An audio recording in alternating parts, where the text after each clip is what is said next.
हर हर महादेव दोस्तों, कैसे हो आप सभी। तो आशा करते हैं आप सभी अच्छे होंगे। तो आज हम आप लोगों को बताएंगे हरतालिका तीज व्रत के बारे में बताएंगे कि हरतालिका तीज व्रत कब है। सन 2025 में हरतालिका तीज का व्रत कब किया जाएगा, पीरियड्स में व्रत कैसे करें या ना करें, और अगर पहली बार व्रत कर रहे हैं तो व्रत उठाएं या ना उठाएं, व्रत कब उठाएं, साड़ी का है तो नई साड़ी पहने या पुरानी साड़ी ही पहने। तो संपूर्ण जानकारी आपको इस एक ही वीडियो में प्राप्त होगी हरतालिका तीज की। तो इसलिए वीडियो को पूरा अंत तक देखिएगा, और वीडियो अच्छा लगे तो ज़्यादा से ज़्यादा शेयर कीजिएगा, लाइक कीजिएगा, और कमेंट में हर हर महादेव जरूर लिखिएगा। तो चलिए वीडियो शुरू करते हैं और लेकर के चलते हैं आगे। तो सबसे पहली बात हम बताएंगे कि पहली बार व्रत उठा सकते हैं कि नहीं उठा सकते हैं। तो जी हाँ, पहली बार अगर आप लोगों का पहली बार है तो आप पहली बार यह व्रत उठा सकते हैं। इसमें कोई मलमास या खरमास नहीं है, तो इसलिए आप लोग पहली बार यह व्रत उठा सकते हैं। अब हम आते हैं दूसरी बात पे कि साड़ी कपड़ा, जैसे कि साड़ी है तो क्या नया साड़ी पहनना ही ज़रूरी होता है। तो ऐसा कुछ भी नहीं है। आप नया या पुराना कोई भी साड़ी हो, साफ़ स्वच्छ कर ले, उसको धुल लें। अगर नया है तो कोई बात नहीं, अगर पुराना है तो आप उसको धुल करके स्वच्छ कर लें, साफ़ कर लें, और उस साड़ी का इस्तेमाल आप कर सकते हैं। ऐसा कुछ भी नहीं है कि नया साड़ी ही, कोरा साड़ी ही पहनना है। लेकिन अगर आप पहली बार यह व्रत उठा रहे हैं तो आपको नया साड़ी, वो भी मायके का लगता है। नया साड़ी पहनने के लिए भी मायके का लगता है और दान करने के लिए भी मायके की ही साड़ी लगती है।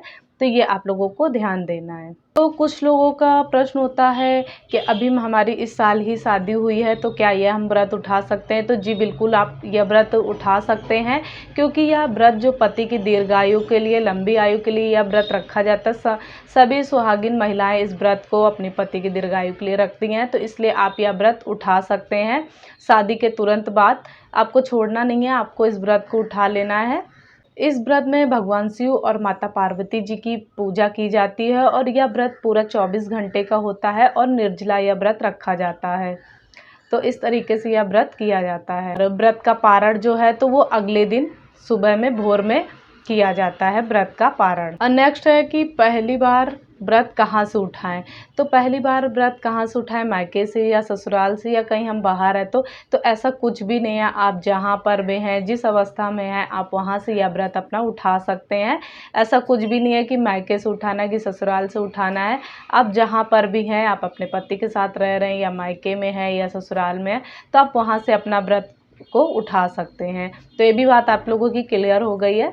और इस बार दिन पड़ेगा मंगलवार, व्रत के दिन मंगलवार पड़ रहा है। तो मंगलवार के दिन नया कपड़ा, नई चीज़ का इस्तेमाल नहीं किया जाता है, चाहे सुहाग का हो चाहे कपड़ा।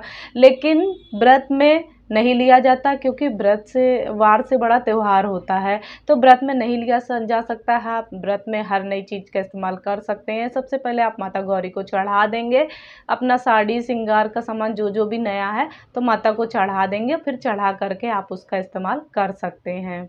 फिर नेक्स्ट हम आते हैं कि पीरियड्स। तो पीरियड्स में हम व्रत उठा सकते हैं या नहीं उठा सकते हैं, या पहले से हम व्रत कर रहे हैं तो क्या पीरियड्स में हम व्रत अपना कर सकते हैं कि छोड़ना चाहिए, उसको क्या करना चाहिए। तो पीरियड्स में व्रत को आपको छोड़ना नहीं है। आप अपना व्रत जैसे करते चले आ रहे इतने सालों से, वैसे आपको व्रत रखना है। अगर पहली बार भी उठाना चाह रहे हैं, आप पीरियड्स में हैं, तो आप व्रत को अपने उठा सकते हैं, अपने व्रत को आप कर सकते हैं। लेकिन आप बस ये ध्यान देना है कि आपको पूजा नहीं करनी है। आप पूजा अपने घर में किसी से भी अपने नाम की पूजा करवा सकते हैं, लेकिन व्रत आपको छोड़ना नहीं है, व्रत आप उठा सकते हैं पीरियड्स में भी। बाल कब धोएं। तो बाल हम लोगों को व्रत वाले दिन, कभी भी कोई सा भी व्रत हो तो हमको उस दिन बाल नहीं धोना चाहिए, हमको बाल एक दिन पहले धो लेना चाहिए।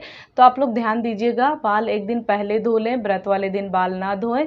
अगर आप पीरियड्स में हैं, कुछ अगर ऐसी दिक्कत है कुछ आपको, तो आप बाल धुल सकते हैं, वरना आप एक दिन पहले ही बाल धुल लीजिए। अपने बालों को अच्छे से साफ स्वच्छ कर लीजिए। लेकिन व्रत वाले दिन आप बाल ना धुलने की कोशिश कीजिए कि बाल मत धुलें। पीरियड्स में धुल सकते हैं, बाकी नहीं धुल सकते हैं आप व्रत में बाल। और व्रत के एक दिन पहले से ही हमें शुद्ध सात्विक भोजन का इस्तेमाल करना चाहिए। लहसुन प्याज भी त्याग देना चाहिए, यानी कि आपको सोमवार के दिन से ही लहसुन प्याज का त्याग कर देना है। क्योंकि अगले दिन हमारा व्रत होता है, तो इसलिए शुद्ध सात्विक भोजन करना चाहिए और ब्रह्मचर्य का पालन करना चाहिए, एक दिन पहले से ही करना चाहिए। कुछ लोगों का प्रश्न होता है कि पानी कब पिए, ये भी सोचते हैं बहुत से लोग कि पानी कब पिए। तो पानी वैसे निर्जला ये व्रत को रखा जाता है, लेकिन आप नहीं रह पा रहे, आपकी कोई दिक्कत परेशानी है, बीमार हैं आप, या कोई और परेशानी, आप गर्भावस्था में हैं, तो आप रात को 10-11 बजे ऐसे करके पानी पी सकते हैं। लेकिन अगर कोशिश करिए निर्जला रह पा रहे हैं तो आप लोग निर्जला इस व्रत को पूरा करिए, बाकी छोड़ने की कोई ज़रूरत नहीं है, आप पानी पी के व्रत कर सकते हैं। और जो गर्भावस्था में महिलाएं हैं तो वो फलाहार करके भी इस व्रत को कर सकते हैं, व्रत को छोड़ना नहीं है।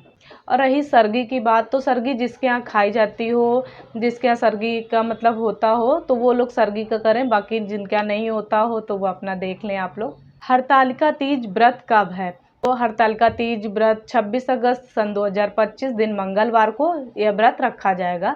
इस दिन इस व्रत को संपन्न किया जाएगा, शुरू किया जाएगा। इस दिन व्रत वाले दिन सभी को 16 श्रृंगार कर लेना चाहिए, पैरों में महावर, हाथों में मेहंदी, चूड़ी, बिंदी, सिंदूर आदि सारी चीज़ें आप लोगों को करना है। और शादी की चुनरी भी ओढ़नी चाहिए। अगर मान लीजिए आप कहीं घर से बाहर हैं, दूर हैं, आपके पास चुनरी नहीं है तो आप नई भी ले सकते हैं और उसका भी आप ओढ़ करके पूजा कर सकते हैं, लेकिन लाल चुन्नी ज़रूर ओढ़िएगा।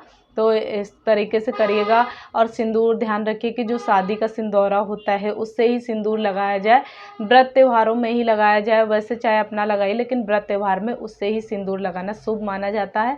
तो इस तरीके से रही है हमारी हरतालिका तीज की संपूर्ण जानकारी।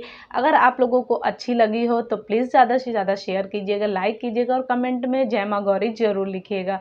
तो इसी तरीके आगे भी आप लोगों को हम नए नए वीडियो लेकर के आते रहेंगे। तो चलिए मिलते हैं नेक्स्ट वीडियो में, तब तक के लिए हर हर महादेव, जय माँ गौरी।